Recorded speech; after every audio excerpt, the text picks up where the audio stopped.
আর সবার সাথে তাল মিলিয়ে আমরাও হেঁটে চলেছি। Good morning. আজকে অনেক দিন পর আমরা ভোরের মুখ দেখলাম আর কি, মানে প্রপার গুড মর্নিংটা আজকে বলা যায়। হ্যাঁ, আজকেই প্রপার গুড মর্নিং। যে আমরা দুজন এখন বেরিয়েছি।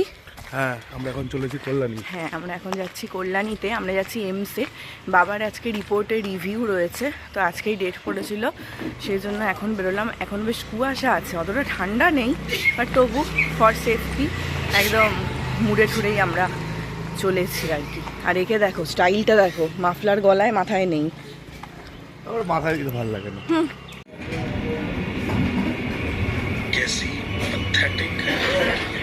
এখানে একজন রামদৌড়ের ছানার মতন মুখ করে বসে আছে, তার কারণ চোখের সামনে দিয়ে ট্রেনটা মিস হয়েছে। এর সাথে যদি আমি আর কখনো কোথাও বেরিয়েছি তো আমি নিজের নাম তো বদলাবই। স্টেশনে উঠে চুপ করো তুমি, তোমার জন্য হয়েছে, একদম আমার কোনো দোষ নেই।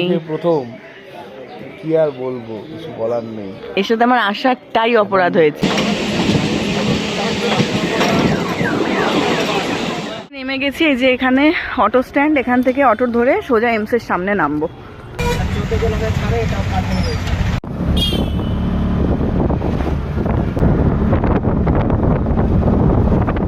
একদম ঠিক টাইমে আমরা এমসে পৌঁছে গিয়েছিলাম। সবার সাথে সাথে আমরাও গুটি গুটি পায়ে এগোচ্ছি। তবে কি বলতো, যবে থেকে বাবার এই এইমসে ট্রিটমেন্টটা শুরু হয়েছে তবে থেকে কিন্তু এইমসে আসার আগে বা এসে একদমই মনে হয় না যে হসপিটালে এসেছি। এখানকার পরিবেশ এতটাই মনোরম, মানে চারিদিক এতটাই সুন্দর যে মনটা এমনিতেই ভালো হয়ে যায়, মানে পেশেন্টেরও মনটা ভালো হয়ে যাবে। আর সুন্দরভাবে এই জায়গা মেনটেনেন্স করা হলেও কি, এই যে মানুষ কীভাবে নোংরা করে দেখো, এখানে কিন্তু সবসময় পরিষ্কার পরিচ্ছন্নতা বজায় রাখাই হয়। কিন্তু এই যে আমরা মানুষই হলাম প্রকৃতির সব থেকে বড় শত্রু, এর থেকে বড় সত্যি মনে হয় আর কিছু নেই। প্রচণ্ড ভিড়, লাইনে বসে আছি, তাই ভাবলাম খিদেও পেয়েছে, কিছু খাওয়া যাক। তো এই যে এটা ছাড়া আর কিছু পাওয়া গেল না। 1:45 নাগাদ আমি বাড়ি চলে এসেছি। ওর এখনও আসা হয়নি, এখনও অনেকক্ষণ ওকে বসতে হবে, প্রায় বিকেল হতে পারে। বাট আমাকে চলে আসতে হলো, তার কারণ আমার ওই বাড়ি মানে মায়ের কাছে যাওয়ার আছে। কেন সেটা তোমাদের আমি পরে বলছি। তো সেই জন্য আমি চলে এসেছি। চলে এসে এই স্নান টান করলাম, এবার খাবো। খেয়ে একটুখানি পরেই আমাকে বেরিয়ে যেতে হবে, কারণ অলরেডি 2:30 বেজে গেছে। তো এখন বেজেছে প্রায় 4:30। আমি এই বাড়ির থেকে বেরোলাম। অ্যাকচুয়ালি আমার বাড়িতে যাওয়ার কারণটা হচ্ছে, মা যে নতুন সিংহাসনটা বানিয়েছে তোমাদের দেখিয়েছি, তো সেটার তো পুজো করা হয়নি, তো এই পূর্ণিমায় সেটার পুজো হবে, তো সেই জন্যই আমার যাওয়া। আর ও এখনও ফেরেনি, বললো আসতে নাকি প্রচুর দেরি হবে, এখনও বসিয়ে রেখেছে, প্রচুর ভিড়, লাইন রয়েছে। তো সেই জন্য আমি আর কী করবো, আমি বেরিয়ে গেলাম। তো চলো এগোই, আমার ট্রেন ওই 4:40 নাগাদ। আমি একটু নৈহাটিতে নেমেছি, এখান থেকে আমি চন্দন কাঠ নেবো মায়ের জন্য, তারপর যাব। বড় মার মন্দিরের ভিড়টা একবার দেখো, মানে রাস্তা দিয়ে হাঁটা যাচ্ছে না।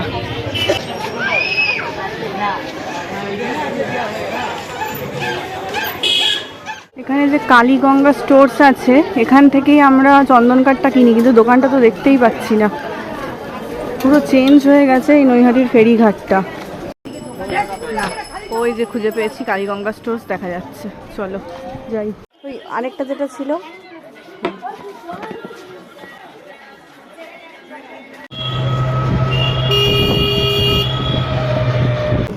কি সুন্দর চাঁদটা উঠেছে দেখো। এখানে কোথাও একটা আবর্জনা পড়েছে বলে আগুন জ্বালিয়েছে, ধোঁয়াটা কিরম ভাবে যাচ্ছে যেন মনে হচ্ছে যে চাঁদের গা দিয়ে মেঘ ভেসে যাচ্ছে। আমি কাকিনাড়ায় পৌঁছে গেছি, বাড়ি পৌঁছাতে এখনও মিনিট 20 দেরি আছে। আমি আমার প্রিয় ওভারব্রিজটা দিয়ে হেঁটে হেঁটে যাচ্ছি একা, আর আমার পছন্দের মানুষগুলোকে মিস করছি, যেমন শর্মিষ্ঠা, টাম্পু, সবাইকে। মা চন্দন কাঠটা ঠিক আছে তো? পছন্দ? বাবা, স্পিকটি নট। মা একটু টেনশনে আছে কালকে পুজো বলে, নাকি? হ্যাঁ, তা তো জোগাড় যন্ত্র ঠিক মতন সবই হয়ে যাবে, সব হয়ে যাবে, কোনো চাপ নেই, ওনাদের ইচ্ছা। একদম। দেখো আমি কি খাচ্ছি, এটা হচ্ছে মাখা সন্দেশ, মা আমার জন্য রেখে দিয়েছে, আসতেই হাতে ধরিয়ে দিল। আমি আর মা এখন এই যে বেরিয়েছি পুজোর কেনাকাটা যা বাকি আছে সেগুলো করতে। কালকে যেহেতু মাঘী পূর্ণিমা, এই পূর্ণিমায় অনেকের বাড়িতেই পুজো হয়। বাজারের মধ্যে মার কাটারই ভিড়, দেখো অবস্থা।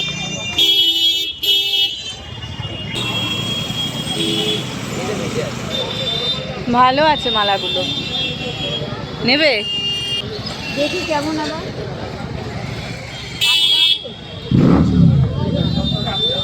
এইসব ব্যাপারে আমার মা হচ্ছে প্রচণ্ড খুঁতখুঁতে, কিভাবে দূরবীক্ষণ যন্ত্র ছাড়াই মালা পরীক্ষা করছে দেখো। ফলের দোকানেও আরেক রাউন্ড। 10 টাকা মোটামুটি ভাবে আমাদের বাজার হয়ে গেছে। এবার এই যে টোটোতে উঠেছি, বিশাল ভারী হয়েছে ব্যাগটা আমার হাতে। অনেক দিন পর নান্টু কাকার দোকানে এসেছি, কেমন আছো? ভালো, তুই ভালো আছিস?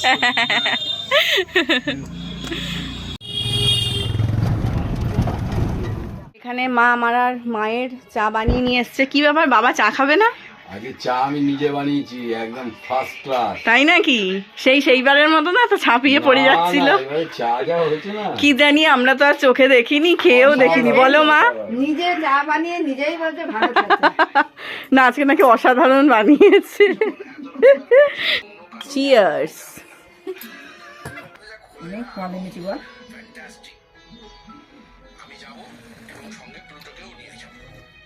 460 টাকা। হেভি হয়েছে চাটা, সিরিয়াসলি দারুণ চা হয়েছে। তো বাজার টাজার আমাদের 90% ডান। বাকি যে 10% বাকি আছে সেটা মা কালকে সকালবেলায় গিয়ে নিয়ে আসবে, মানে ওই দই মিষ্টি টিষ্টি এই সমস্ত কিছু বাকি আছে। বাকি বড় পার্টটা সবটাই হয়ে গেছে। মামা কিছুটা করে রেখেছিল, যেটুকু বাকি ছিল আমি আর মা করে আনলাম। তো কালকে পুজো, একটা পুজো বেশ ভাব, কালকে সবাই আসবে। চলো আজকের মতন ব্লগটা 1 কাপ আমার মায়ের হাতে চায়ের সাথে শেষ করছি। ভালো লাগলে লাইক শেয়ার করো, চ্যানেলটা সাবস্ক্রাইব করো। আবার অন্য ব্লগে দেখা হবে। আজকের মতন গুড নাইট, গুড বাই।